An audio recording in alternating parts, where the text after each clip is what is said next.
All right, so, embarking on a spiritual journey is not something that everyone does. In fact, most people avoid it. It takes a certain curiosity, it takes a certain awareness, a certain impulse from spirit to propel us onto a spiritual path. It frankly takes courage to break out of the status quo, ego-based, human-only thinking, that mass consciousness that is hypnotized by the physical world, and most experiencing this some degree of mild stream of misery running through it, or as Thoreau would say, most lead lives of quiet desperation. And today, Michael Beckwith says, we live in an era of mass distraction. This constant need to entertain ourselves, to distract ourselves at every moment. So whatever motivates us to break free from the pack and to get onto a spiritual path is a good thing, ultimately. Now, sometimes that comes out of pain, right? Sometimes our lives are so stressed, so chaotic, and we're desperately seeking some peace of mind. Sometimes, we just are so tired of being controlled by fear or feeling inadequate, and we want to experience, a more truer sense of ourselves. Some people, have come to this through an illness or in pain, and medical establishment has not done it for them, so they're seeking alternative healing. Some people are just trying to make their lives work and just want more harmony, more divine guidance to know what direction to take. Sometimes it's about being disillusioned with looking outside of ourselves for happiness, looking to other people or other things for happiness. And we realize, oh no, it's here. We want to experience it here. And sometimes it's simply just we want a deeper connection with that divine presence. So it's different for everyone. Think about what maybe brought you to a spiritual path. It's different, and bless it because it got you on a spiritual path. And so when we get there, we're like, well, some people jump in with both feet and go, okay, let's do it. Other people, they stick in one toe, see how the water is, maybe the foot, and they put in another foot. Some people just go for it, and explore a variety of different things. It could be Eastern thought, it could be mystical Christianity, it could be the Tao, it could be nature-based practices, ancient wisdom, shamanism. It could be chanting, like that beautiful experience, Hindu chanting that we had here in the sanctuary last night. It could be the Kabbalah. It could be a meditation, deep meditation practice. It could be affirmative prayer that calls us, new thought, unity, which kind of includes all of these things. And so we dive into classes, we work with the principles, we jump into sacred service, we say yes to it, we say yes to a commitment to spiritual practice, and lo and behold, after a while, we begin to experience more peace. Yay. We experience a deeper connection with that divine presence. We experience and see the divine in other people. We experience that connection to that greater web of life that I was talking about last week. We release old beliefs that are keeping us stuck, old fears, old limited ideas of ourselves. We breathe deeper and are more present in our bodies. We become conscious of how our thoughts are affecting our experience. We experience more inner and outer abundance. In short, our lives are just working better. We experience that deep peace and joy that is at the center of our being. It's no longer a concept. It's not something that we're trying to get. It's something that we are aligning ourselves with. We're coming into alignment with our true self. We have moved from a seeker to a finder. Now, not to say that this is a straight path like this. I think most of us experience boop, boop, boop, boop. There's some downs, there are some, circuitous routes. We explore that little path over here, that little path over here. But in the general direction, we're headed in this general direction. So there was a book that compiles data from over 2,000 participants who have had some sort of experience of spiritual awakening or enlightenment, and they've agreed to share their experiences in this study. And it's called The Finders, in other words, From Seeking to Finding, by Dr. Jeffrey Martin. And so in it, he collects this data and he compiles it and creates categories and subcategories and levels, which he calls locations. And these people come from all walks of life. Some come from traditional religious backgrounds, some alternative spirituality, some are atheists, but they nevertheless, have some understanding of universal consciousness. And some have a spiritual awakening after an intense period of what we might call the dark night of the soul.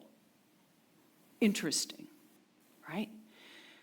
And so he identified some characteristics that were typical of these finders, what he calls finders. And if you would put up the first slide, let's look at what he's got here. So a sense that everything is fundamentally okay. A reduction in self-absorbed mind chatter. Centering in the present moment. Little interest in stale stories told by others and from their own minds. A shift in negative emotions. While they still arise, they're transient. A sense of connection between inner experience and greater reality. Reduced attachment to previous goals and outcomes. So all of this together equals what he calls fundamental well-being. Fundamental well-being. That sounds good, right? That's like a good way to live. So the next few weeks, we are going to explore each of these qualities a little more fully.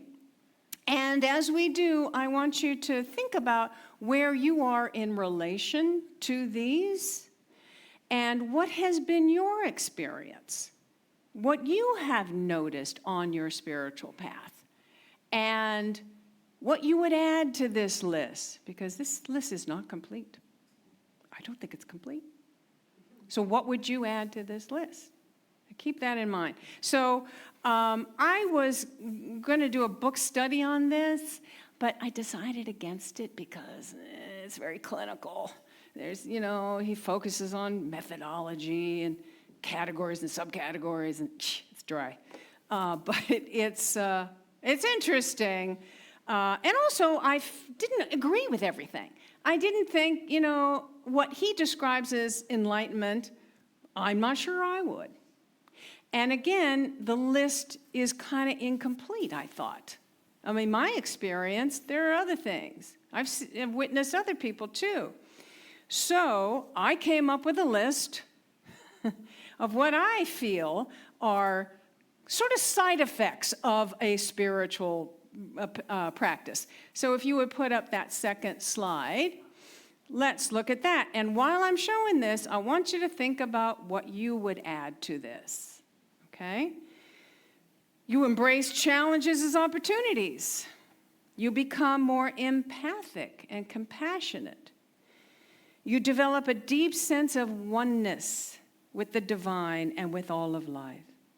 4, you experience more love for yourself, for others, and for the world.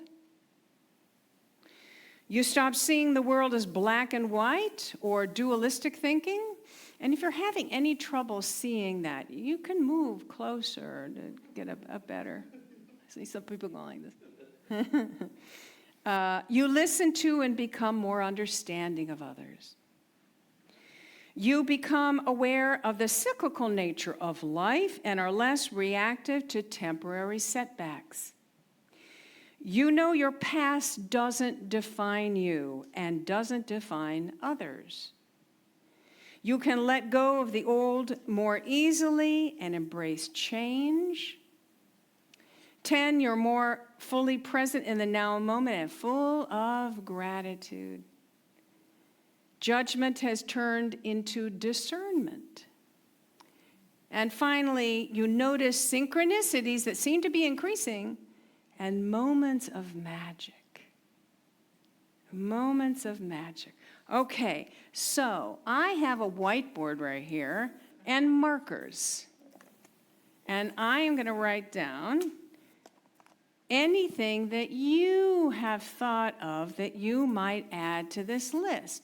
What has been your experience? Or what have you witnessed in others? Or what are you looking to move towards? What goal are you looking to move toward? Anybody? Yeah, Joe. We live in a sea of grace. Oh, I love that. We live. Does anybody write well on a whiteboard that would like to help me? I can make your writing look well. What? I can make your writing look well. Okay.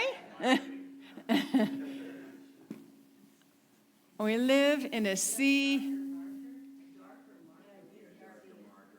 A darker marker. We want a darker marker. Let's see.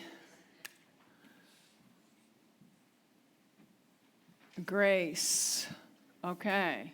I love that one. We live in a sea, ooh, of grace. Okay. Beautiful. Thank you, Joe. What else?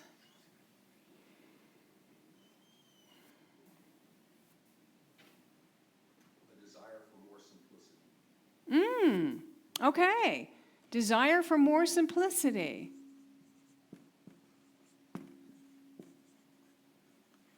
To have a less complicated life?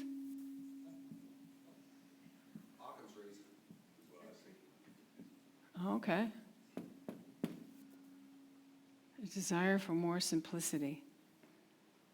What else would you add to this list? Pardon?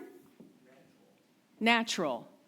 Natural as far as like, oh, nature, yeah. You're more attuned to nature, maybe? Yeah, that's a good one. Yeah, we're more attuned to nature.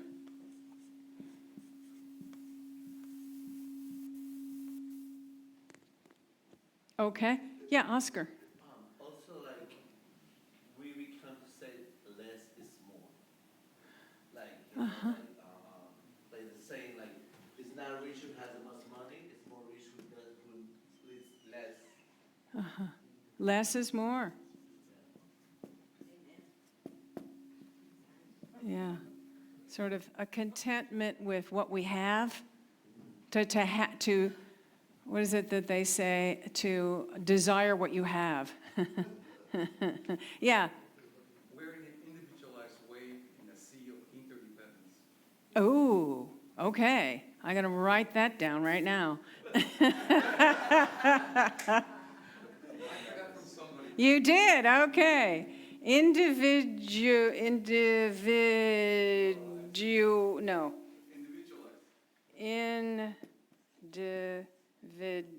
Individual wave in ocean, I see, A sea of interdependence. of interdependence. Yeah, an awareness of our interdependence, I think. DANCE? Yeah, an awareness of our interdependence. And when we talked about that last week with the web of life, right? Yeah, Gaines. The peace that passeth understanding. Oh, yeah.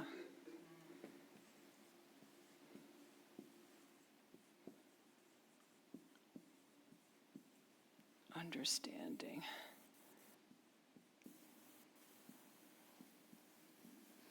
Yeah, that's good. Catherine. Embracing forgiveness.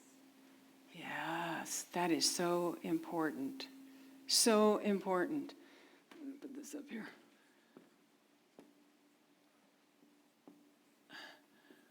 Forgiveness. Yeah.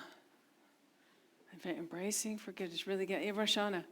Less fear, more confidence. Uh-huh. Yeah. Yep.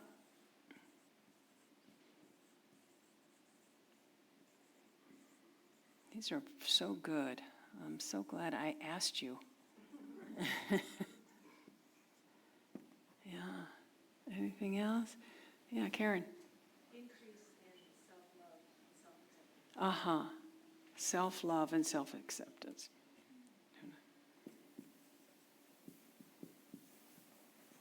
Self-acceptance. I think we had self-love here, but the self-acceptance part is really important. Okay, yes. Doing what feels right to me and my guidance and joy and not worry about what other people think of what I'm doing. Yes. Okay. How about, when I'm running out of room here, following guidance, maybe? Uh-huh.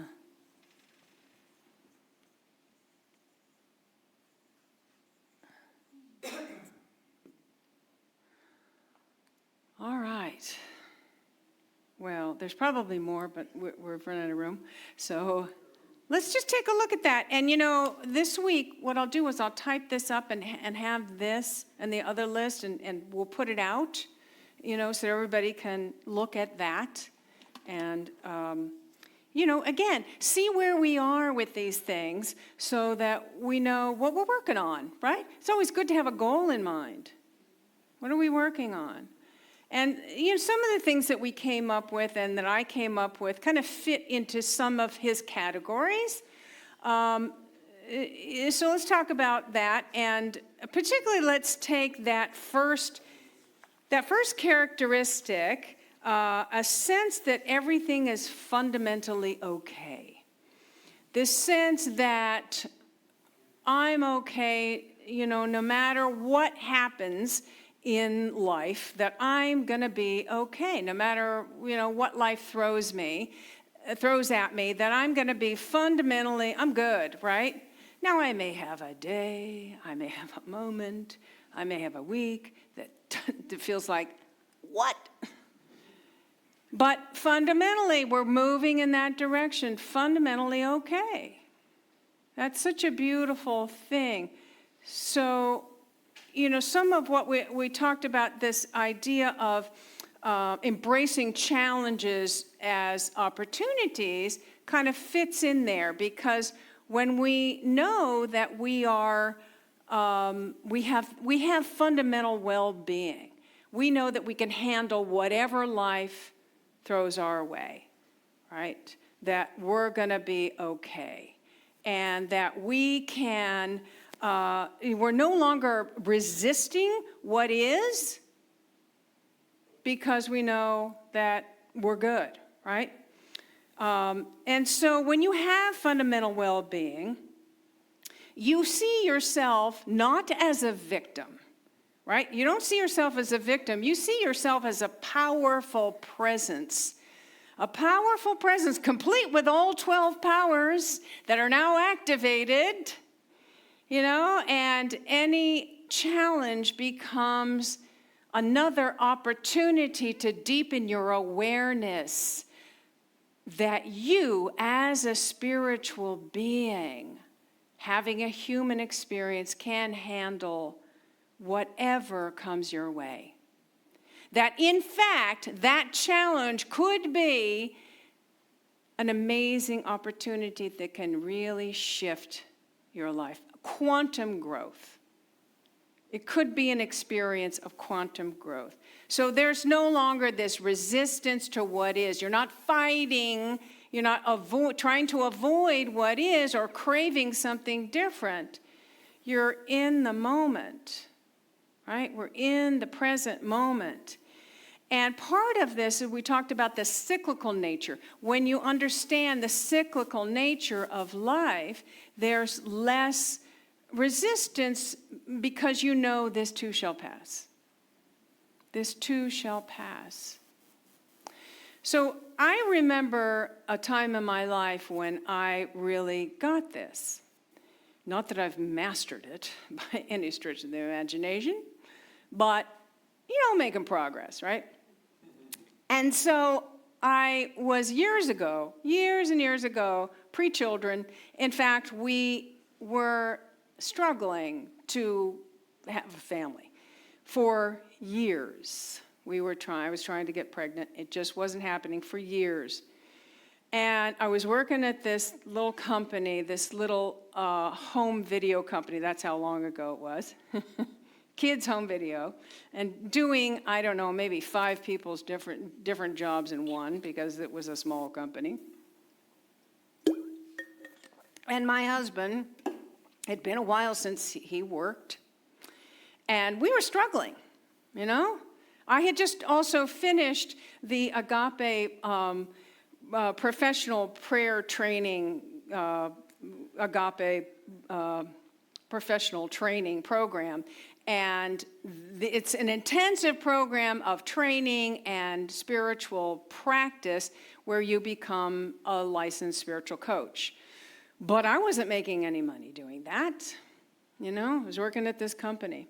So I remember one day I went out for lunch.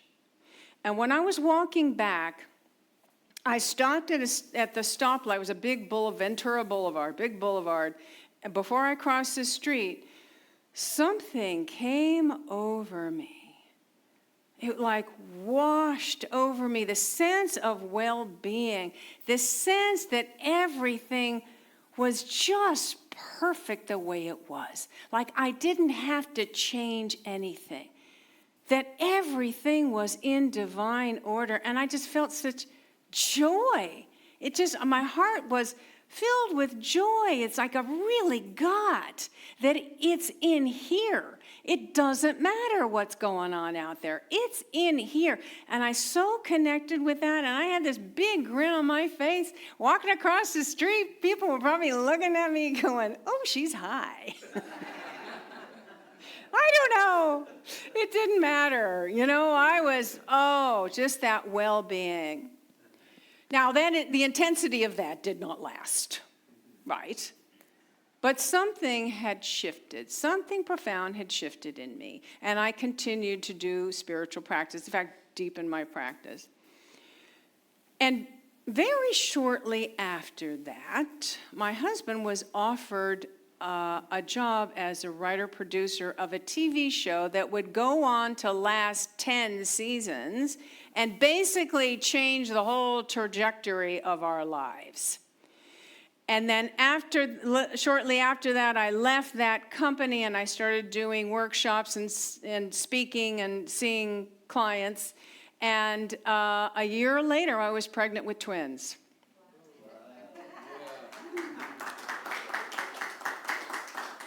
And it's the important thing here is that the well-being comes first. The well-being, you're not waiting for situations to change. You're not waiting for something to get rid of or for yourself to change into something. The well-being is here now. It's in this moment. So this week, I'd like you to think about how you can nurture that well-being, knowing it's a choice. It's a choice. It's not dependent on circumstances. It's inherent within you. So how can we nurture it? How can we nurture it? And when we come back next week, I want you to look at this list and think about ways you can nurture these things that we've talked about. And next week, let's share, right? Let's share what we've come up with, what practices or what intention or whatever we're doing to help nurture that well-being. Okay, you on board? Shall we do this thing? Yes. Okay, all right, namaste. Hi, it's Reverend Victoria here. I'm at Unity Center of Peace with our house band, Bright Matter. Hello. Yeah, and if this video has inspired you or empowered you or opened your heart, opened your consciousness, or even just given you hope, we ask that you support what we're doing here by making a donation today, going to unitychapelhill.org or clicking the link below. And we thank you. Thank Thank you.